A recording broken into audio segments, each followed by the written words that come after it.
तो जिस तरह से लगातार एसएससी का जो रिजल्ट आया था फाइनल सीजीएल का, वो कहीं ना कहीं जितना बड़ा मामला होता जा रहा है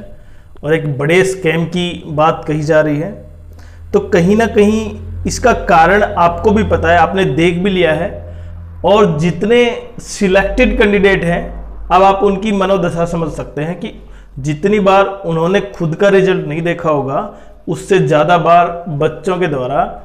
उनके रिजल्ट देख लिए होंगे। और सबसे बड़ा कारण ये नहीं है कि उनके बार बार रिजल्ट हाईलाइट हो रहे हैं, उनके रोल नंबर हाईलाइट हो रहे हैं, उनके मार्क्स हाईलाइट हो रहे हैं। उनके मार्क्स क्यों हाईलाइट हो रहे हैं, वो सबसे बड़ा कारण कि कहीं ना कहीं एसएससी ने जो रिजर्वेशन सिस्टम है उसको ही बदल दिया। कैसे कि जब आप कैंडिडेट्स हैं OBC category, EWS, SC, ST, और जब आपके मार्क्स, अगर आप एज में छूट नहीं ले रहे हैं, तब आपके मार्क्स अगर यूआर कैटेगरी से कट ऑफ से ऊपर जा रहे हैं तो आप उसमें शामिल हो जाते हैं। और जब उसी कैटेगरी में और भी कैंडिडेट है जिसके मार्क्स आपसे ज्यादा हैं, तो कहीं ना कहीं पहले उसका सिलेक्शन होता है। लेकिन अब की बार जो सामने ये आया है कि बहुत से बच्चे ऐसे हैं जिनके मार्क्स उनके जो उसी कैटेगरी में और कैंडिडेट हैं उनसे ज्यादा है, जबकि उनके लोअर मार्क्स थे ना, उनका सिलेक्शन हो रहा है। तो इस वजह से जितना बड़ा मामला बनता चला गया है ये, और शुरू से ही 2024 का जो प्री था सीजीएल का, उसमें भी कहीं ना कहीं ये मामला बड़ा हुआ था, लेकिन उतने बड़ी मात्रा में जो नॉर्मलाइजेशन था उतना नहीं हो पाया था। उसमें भी मैक्सिमम 20 मार्क्स तक का था। लेकिन अब तो आप समझ सकते हैं कि 20 मार्क्स तो बहुत दूर की बात हो गई,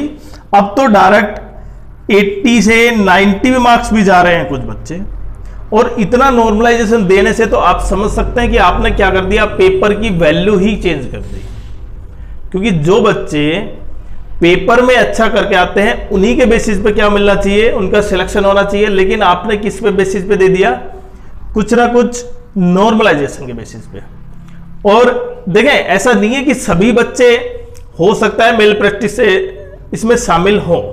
लेकिन बहुत से बच्चे ऐसे भी हैं जिन्होंने इससे कोई अर्थ नहीं रहे, मतलब उससे कोई मतलब नहीं है कि उन्होंने कोई मेल प्रैक्टिस की है, लेकिन फिर भी उनके साथ उनके जो मार्क्स ऐड हुए हैं, अब वो किस तरह से एसएससी ने किए हैं उसका भी एसएससी क्लैरिफिकेशन देगी। पहले फाइनल आंसर की आएगी।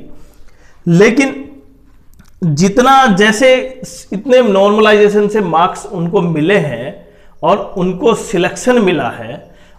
और उसी पोस्ट के लिए दूसरी कैटेगरी में उतना ही नंबर चाहिए तब भी सिलेक्शन मिल रहा है। मतलब अगर आप एससी कैटेगरी हैं, मेरे पास कमेंट्स आए थे, देखिए 333 पर सिलेक्शन नहीं मिला है। वो कौन सी कैटेगरी थी, वो अनरिजर्व्ड कैटेगरी थी। एससी कैटेगरी में 308 पर सिलेक्शन नहीं मिला है कुछ बच्चों को, जबकि इनसे, एससी कैटेगरी की बात कर रहा हूं मैं, जिनसे इससे कम मार्क्स हैं उनको सिलेक्शन मिल गया। अब क्योंकि मैंने ये बताया ना कि सबसे बड़ी दिक्कत तो क्या है कि वो बच्चे जिनका सिलेक्शन हो चुका है, अब उनकी मनोदशा आप समझ सकते हैं कितनी ज्यादा है, मतलब कितनी दुविधा में होंगे वो, कि उन्हें पता भी नहीं है किस आधार पर एसएससी ने नॉर्मलाइजेशन दिया है जो मार्क्स, और उनका सिलेक्शन हुआ है। लेकिन उनकी इतनी भी क्या नहीं है कि वो अपने सिलेक्शन को खुशी मना सके, क्योंकि कहीं ना कहीं क्या डर है, सबसे बड़ा डर ये है अभी रिवाइज रिजल्ट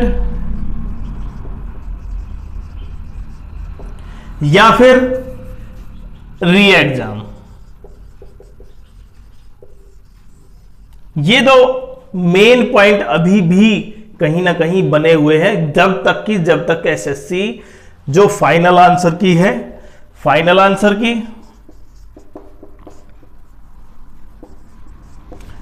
की और उसके बाद जो पता चलेगा हमें, बच्चों को पता चलेगा। और अभी चल रहा है, जैसे जैसे डेली बच्चे जहां पे कुछ ना कुछ नई खोज कर रहे हैं कि रोल नंबर में किस बेसिस पे मार्क्स मिले हैं, किस रोल नंबर को ज्यादा मिले हैं, किसको कम मिले हैं, किस शिफ्ट को नहीं मिले हैं, किस शिफ्ट को मिले हैं, किस आधार पर दिए गए हैं, तो कहीं ना कहीं बहुत ज्यादा क्वेश्चन बन रहे हुए हैं और एसएससी को इनका जवाब देना होगा। ऐसा बिल्कुल नहीं है, मैं फिर से बता रहा हूं, जो सिलेक्टेड कैंडिडेट है उनको टारगेट नहीं किया जा रहा है, केवल उनको मार्क्स किस आधार पर दिए गए हैं, बच्चों को ये सबसे इंपॉर्टेंट क्वेश्चन है वो पूछना है एसएससी के द्वारा, और कहीं ना कहीं एसएससी को ये जवाब देना होगा। लेकिन अब वो सिलेक्टेड है, अभी देखिए उनका क्या बचा हुआ, अभी डीवी और ज्वाइनिंग, और ये दोनों देखें तब क्लियर होगा जब एसएससी उस टैब को क्लियर करेगी जिस टैब के माध्यम से जहां पर उन्होंने 80 से 90 नंबर दिए। और ऐसे बहुत से कमेंट दिखा सकता हूं कि मैं आप भी, क्योंकि आप जो अगर सिलेक्ट नहीं हुए, आपके मार्क्स उतने थे, फिर भी आपको सिलेक्शन नहीं मिला, और कहीं ना कहीं वो दुख, वो पीड़ा, क्योंकि आपने जितनी मेहनत की, जितनी तैयारी की, बहुत जबरदस्त, उसको नजरअंदाज नहीं किया जा सकता कि केवल इस तरीके से, ठीक है नॉर्मलाइजेशन दे, लेकिन उस तरीके से न हो कि जिससे प्रत्येक बच्चा उससे सेटिस्फाई ना हो। तो तरीका वो ढूंढना चाहिए एसएससी को जिससे बच्चे सेटिस्फाई हो, और सेटिस्फाई का अर्थ ये कतई नहीं है कि जिनका सिलेक्शन सेट हुआ है वो सेटिस्फाई हो, वो बच्चे भी सेटिस्फाई हो जिनका सिलेक्शन नहीं हुआ है, कि उन्हें पता हो कि किस कारण से उनका सिलेक्शन नहीं हुआ, जिससे वो नेक्स्ट ईयर अपनी अच्छे से प्रिपरेशन करें। देखिए दो चीज बड़े इंपॉर्टेंट है स्टूडेंट लाइफ में, कि आप किस कारण से असफल हुए हैं वो आपको पता होना चाहिए, और अगर आपको वो पता है तो नेक्स्ट ईयर आपको क्या करेंगे, उसमें सुधार करेंगे, और सुधार करते हैं ना तो आपको जो मेहनत यहां से पहुंचाएगी सुधार से फाइनल सिलेक्शन तक की, वो आपकी मेहनत बहुत ज्यादा टफ होगी, वो पीरियड सबसे ज्यादा टफ होगा।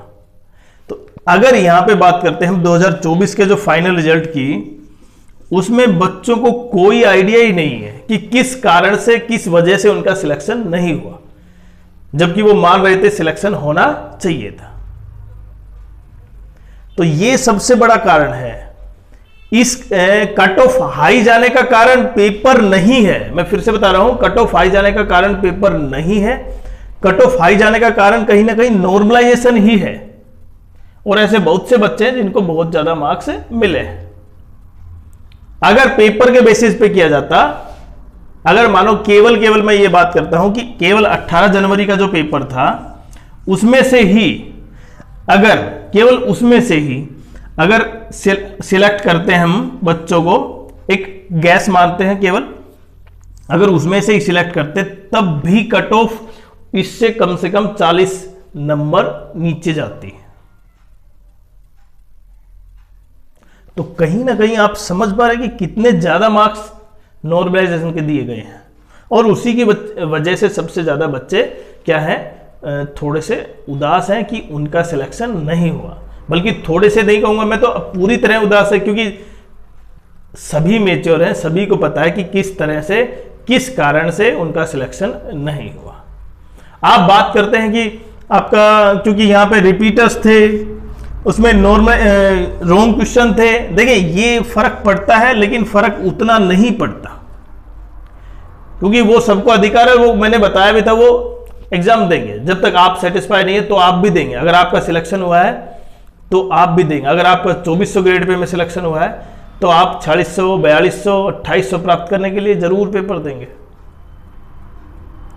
आप अपने शहर को बदलेंगे, आप अपनी लोकेलिटी को चेंज करेंगे। कहीं ना कहीं मैं अभी यहां पे हूं तो इससे अच्छा है कि मैं अपने शहर में जाऊं, मैं अपने शहर के पास जाऊं, तो वो तो देखे चलता रहता है। लेकिन सबसे बड़ा ये भी पॉइंट आया कि क्या वेटिंग लिस्ट आ सकती है।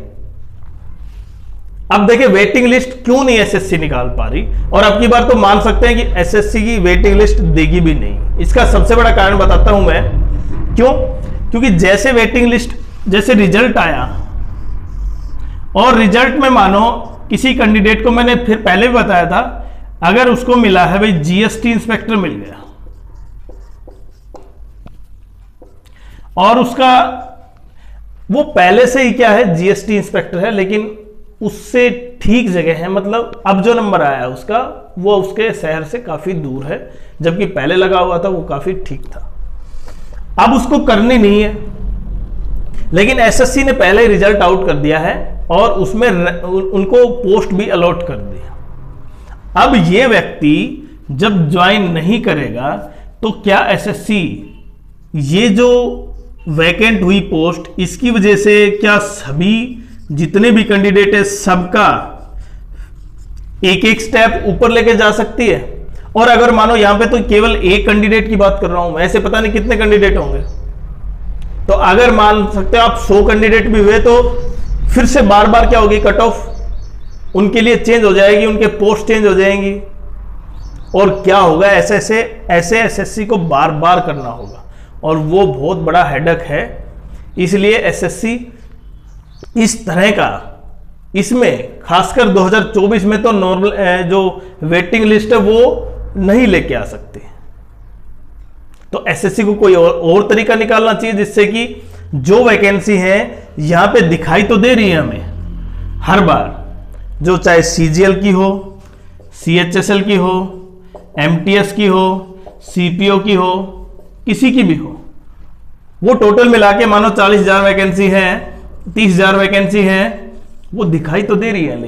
लेकिन एक्चुअल में उनमें से कितनी फिल हो रही है आपको भी पता है,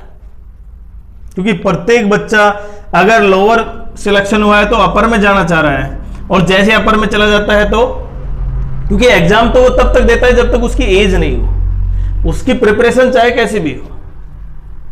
तो ये सबसे बड़ा मुद्दा है। नॉर्मलाइजेशन की बात हम कर चुके हैं, और रॉन्ग क्वेश्चन देखिए, जब आपका काम केवल पेपर लेना है ना, तो रॉन्ग क्वेश्चन तो फिर तो होने ही नहीं चाहिए। जब आपके पास इतने अच्छे एक्सपर्ट बैठे हैं, रॉन्ग क्वेश्चन देखिए कहीं ना कहीं बच्चों का जो रेशियो है ना, सिलेक्शन रेशियो, वो बदल देता है। और अब की बार भी 2024 में जो फाइनल आंसर की आएगी उसमें भी आप जरूर देख पाएंगे कि कहीं ना कहीं रॉन्ग क्वेश्चन ने भी गड़बड़ की है। और रिपीटर्स ये मैंने बता दिया, क्योंकि रिपीटर्स तो हर बार होंगे, ये उससे कोई विकल्प नहीं है कि उससे हटाया जा सकता है, क्योंकि वो तो आपको भी अधिकार है और दूसरे को भी अधिकार है, ये सबका अधिकार है, इसलिए उसको छीना नहीं जा सकता। लेकिन हम केवल सिलेक्टेड कैंडिडेट की मनोदशा समझ सकते हैं, ना तो वो सिलेक्टेड माने जा रहे हैं। क्यों? क्योंकि जिस तरह आप बार बार स्कैम की बात देख रहे हैं ना, तो कहीं ना कहीं उनके मन में भी ये पॉइंट जाता है कि कभी रिजल्ट दोबारा से रिवाइज ना हो जाए, री एग्जाम ना हो जाए, क्योंकि प्रत्येक ये चाहता है कि एक बार उस लिस्ट में शामिल हो जाए। लेकिन जब तक पूरी तरह न्याय नहीं मिलेगा उन डिजर्विंग कैंडिडेट्स को, तब तक ये प्रोसेस चलता रहेगा और एसएससी पर लगातार प्रेशर बनाया जाएगा, जिस तरह से उसने ये नॉर्मलाइजेशन के मार्क्स दिए।